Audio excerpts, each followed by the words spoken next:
ما آمدیم. جشن ارشاد دوباره راهی خیابانها شده تا به جنگ دشمنان نظام، یعنی زنان اغتشاشگر برود.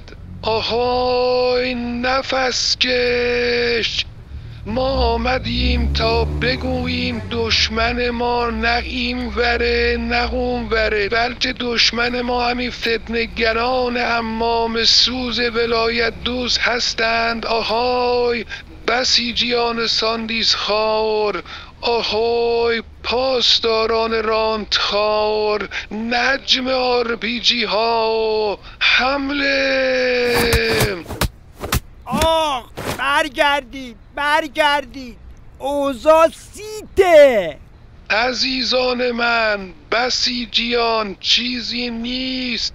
آهای گشت ارشاد، به پیش در راستای منویات ولایت استقامت کنید. منویات ولایت کیلویی چنده؟ ملت دارن شل و پلمون میکنن. بابا برگردید. بابا من دارم حرف میزنم مقام عظمای ولایتم، ساندیسم دارم.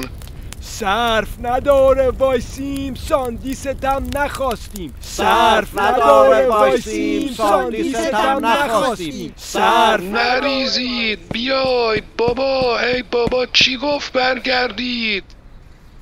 ما رو بگو چه گفتیم الان بهترین فرصت وسط جنگ و موچک پرونی گشت ارشادی را بندازیم. آقا منتفی برگردید. بسیجیای ساندیس خار، پستارای رانتخار، الف فنار.